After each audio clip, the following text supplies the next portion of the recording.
Okay, let's go on to ulnar styloid avulsions. And there are two types. So type 1, where the fracture is distal to the lower laminal attachment of the periphery of the triangular fibrocartilage. And a type 2, where the fracture is at the base, proximal to the insertion of the peripheral insertions of the triangular fibrocartilage. Often this may be at the foveal attachment of the upper lamina, or occasionally in between the two. Type 2 is much more unstable than type 1, as you can imagine. And often these are associated with large ulnar styloids, and you can often have ulnar styloid impingement, where you have abutment of the ulnar styloid against the triquetrum here. Okay, Eliar, what do you think of this case?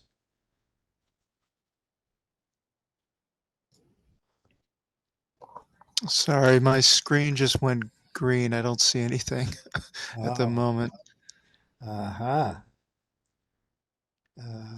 You expect us to accept that as an excuse? I hope so. John, are you still able to see it? I see it. Okay. Interesting. Okay, here it is now. Okay. All right. Yeah, okay, I'm seeing some irregularity of that peripheral TFCC, and maybe there's a fracture at the distal tip of the ulnar styloid. Maybe right in through here. Let's go to the X-ray. That's what the X-ray looks like. Here is the sagittal images through here, and here's the X-ray.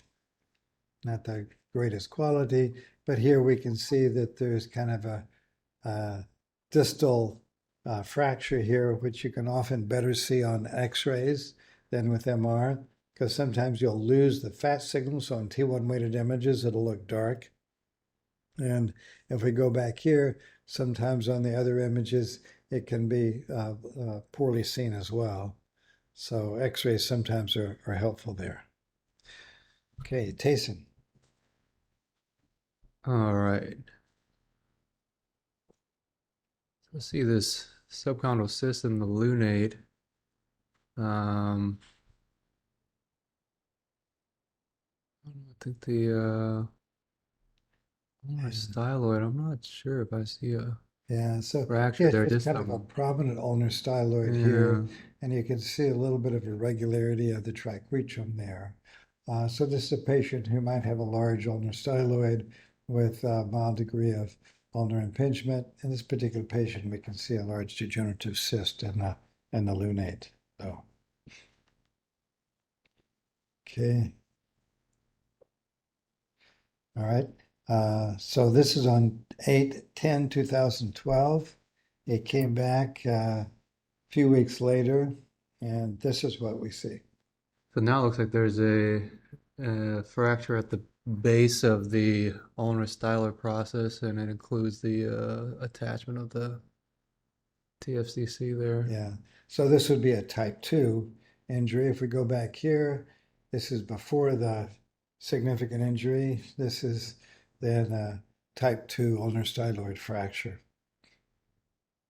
And on the gradient echo, we can see the injury as well in this Major League Baseball player. And so they decided to, at first they were going to think about resection. Now they changed it since this is a type 2 lesion at the base here.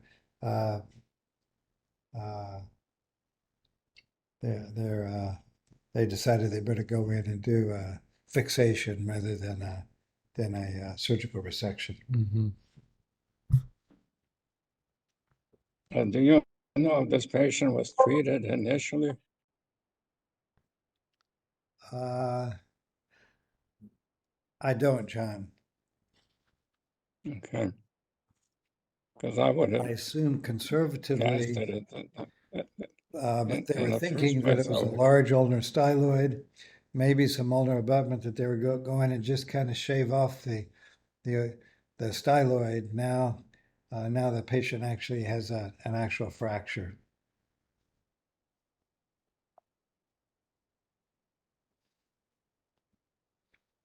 Yeah, and that's right. This just shows another type 2 on a low field scanner where we can see a fracture at the base of the ulnar styloid.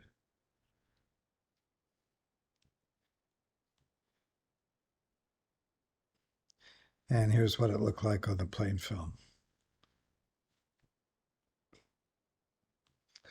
Okay, so we've been talking a little bit about it, but instead of fracture, you can also get ulnar styloid impaction syndrome. And this has to do with a large ulnar styloid. There are actually some calculations you can make, but most of this is really done visually.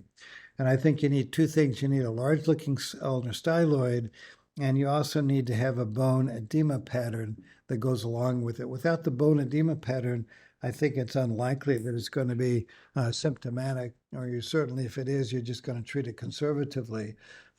But you look for a bone edema and the triquetrum where the ulnar styloid can impact it, and also edema within the ulnar styloid itself. All right, so T1 images and fluid sensitive sequences. So we have bony edema at the triquetrum on the ulnar side, and then also on the ulna with the ulnar styloid Yeah. without definite fraction. And here the rotation isn't perfect, so we're missing the ulnar styloid on these images, but the next cut over, we can see the ulnar styloid, and we see the bone edema pattern here on this T1 weighted image. So we see the triquetral injury, the ulnar styloid injury, and that's characteristic of ulnar styloid impaction. These are chronic problems. Yeah. Right.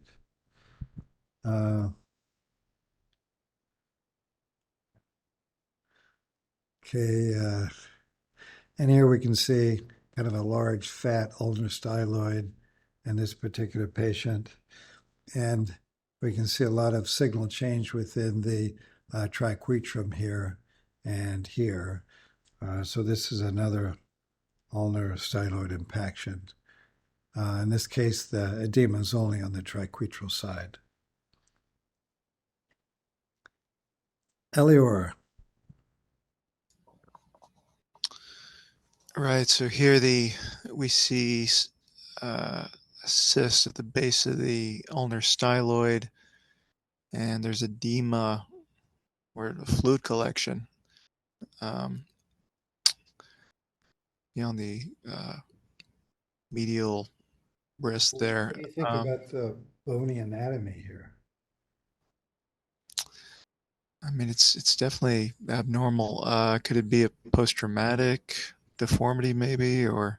Yeah, I think this patient had a fracture at the base of the ulnar styloid. It healed, but it healed in this abnormal configuration. And here we can see the signal changes within the triquetrum. So this is more of a chronic ulnar styloid impaction. In this case, there's a lot of irritation showing fluid out here in the recess. Were these folks baseball players? This one was not. Okay, and then there's hamatolunate impaction, and that's where you have a type 2 lunate and an actual abnormal articulation between the hamate and the lunate with edema here.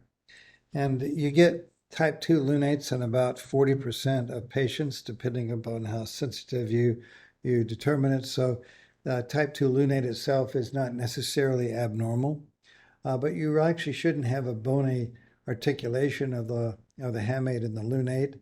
And if you do, there should be articular cartilage here that should be intact.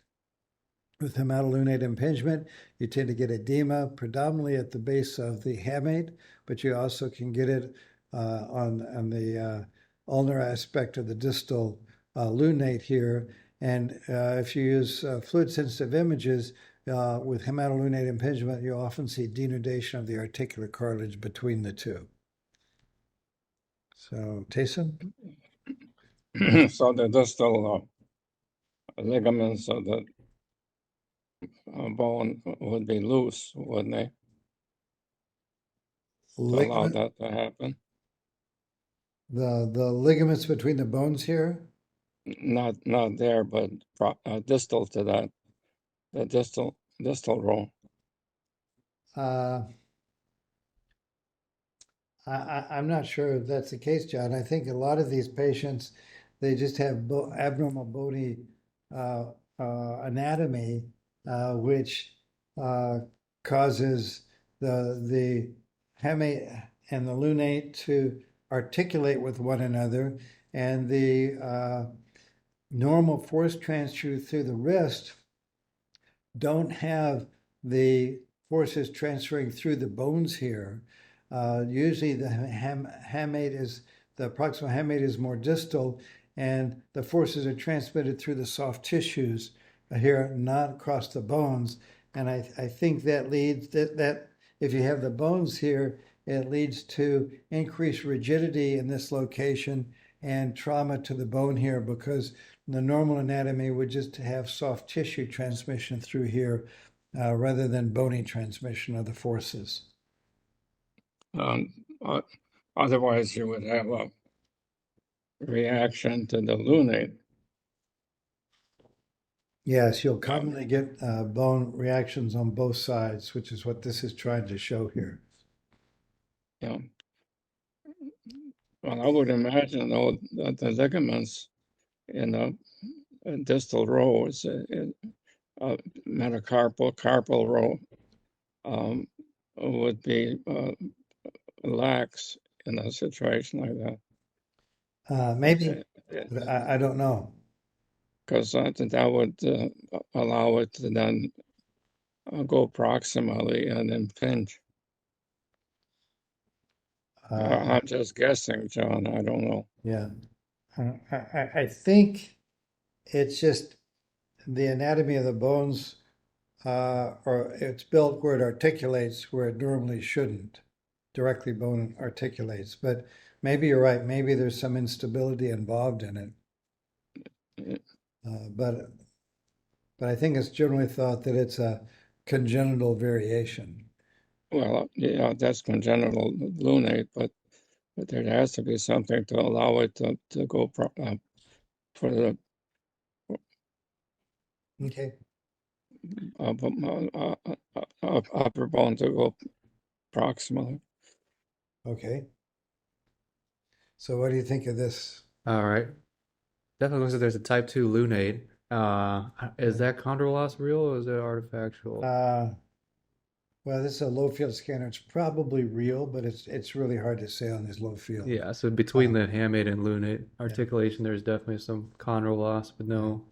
And this is also called a medial lunate facet when it's a type 2 lunate right there. And this area here is called the hamatolunate fossa. Okay.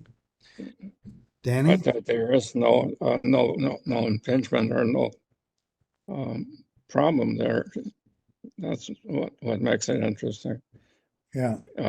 You would think that would be a problem with all of these. Well, again, these medial lunate fossa are seen in about 40% of lunates, just depending upon how sensitive you are. The vast majority of those probably are not symptomatic. So before I actually call it impingement, suggesting that it may be symptomatic, I really like to see bone edema. If I don't see bone edema, I'll put in the body of the report that it's a type 2 lunate, but I won't say anything about hamatolunate impingement. I'll only say Maybe they're just not very active in sports or whatever. yeah, So that could be. And at higher field, we can see the cartilage better, and I'll comment upon whether the cartilage is intact or not. right. Leonard Marmer, John, is the guy I was talking about. Oh, Marmer, right. All right, so we have a type 2 lunate with edema at the base of the hamate, and then some edema at the ulnar styloid as well. Yeah. So this patient has ulnar styloid impingement as well as hamatolunate impingement, and probably some loss of the normal articular cartilage here. And there we can see the edema from the impaction. Okay, Elior. Yeah, so here we have a type 2 lunate with a edema at the hamate articulation. There's also coalition or fusion of the lunate and Yeah, I wouldn't call this triquetrum. a type 2 lunate. Yeah, Okay. I would call this uh,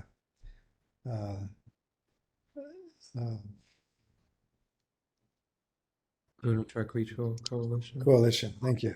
Sort of. Yeah, I would call this bony coalition between the two. And when you have bony coalitions, as we've talked about before, it changes the force transfers through all the other joints in the area. And this particular case leads to abnormal hamatolunate impingement with the bone edema in the proximal hamate here.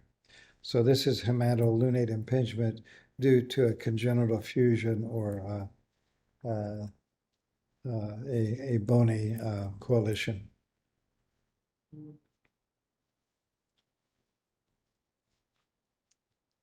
Tayson? All right. All right, here we have a type 2 lunate, and it looks like there is some edema in that proximal hamate. And yeah, a little bit at the Yeah, a little bit distal, on both sides. yeah, lunate as well. And then you can also see this on the sagittal images, the edema on both sides. And How about this styloid That's what I was going to ask. on sorry, what, John? uh, ulnar styloid on the left? Well, is that fractured up on top? What was that? A little tiny I think this is ossicle just or? soft tissue fat here. Oh, I don't think that's an ossicle. I think that's just soft oh, I tissue. see. Okay. Sorry. Okay. Yep, good.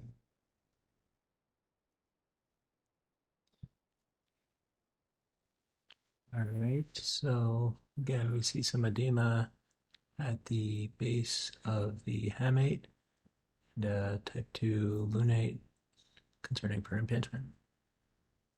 Okay. Okay. Yeah. All right, and then we can go on to some other impingements. This is called a radial styloid impingement, where you can have a prominent radial styloid here. And here, these are the stabilizing ligaments here between the radial side of the carpal bones and the radial styloid. In this particular area here, and here we can see the ligament here and some irregularity of the bone.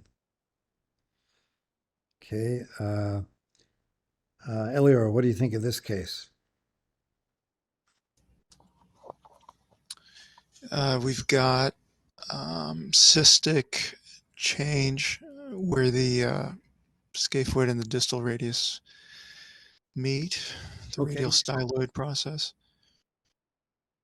Could this be a radial impingement?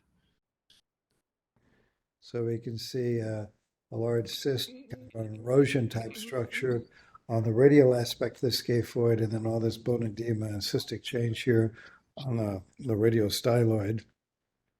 This is where the patient had pain, and this is characteristic of radial styloid impingement. Okay. And then here's another impingement that I haven't actually seen described in the literature. It's probably somewhere, I just haven't been able to find it. Here we can see there's a kind of a large scaphoid, and then distally we can see a cyst involving the distal scaphoid and a erosion involving the radial aspect of the capitate here. And this combination is, I think, scapho-capitate impingement. but that's not as well described in the literature, at least not that I've been able to find, but it's fairly common. Here's a nice example here. Here's another example here where you can see a large scaphoid and the typical abutment cyst here at the abutment of the distal scaphoid and the capitate.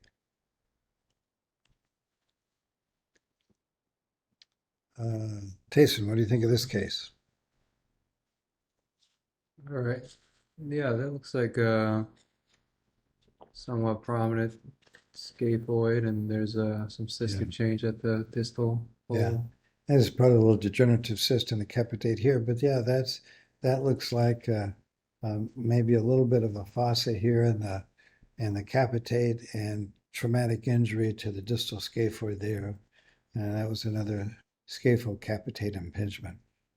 So if you look for a lot of these things, I think you'll see them, and they can be a cause of chronic pain syndromes.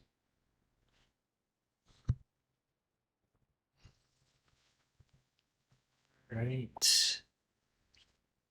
Let's see. So we have, it looks like widening of the physis, the distal radius. Okay, widening of the physis here. And then here we can see across here. So what's going on to this patient who has chronic wrist pain? Is it a Salter-Harris 1 fracture? What? Is it a Salter-Harris 1 fracture? Or Kind of, yeah, that's right. It's chronic growth plate injury. It's called epiphysiolysis. Okay. But it's due to chronic repetitive trauma. So it's basically a type 1 Salter-Harris injury to the growth plate. Very commonly seen in young gymnasts because of overuse and trauma to the wrists. Okay. Why don't we, I'm going Do you to stop think here. ulnar is John normal, and John? Elior, if you wouldn't mind logging back in, and then we'll move on to the next section. I was going to ask, do you think the ulnar physis is normal?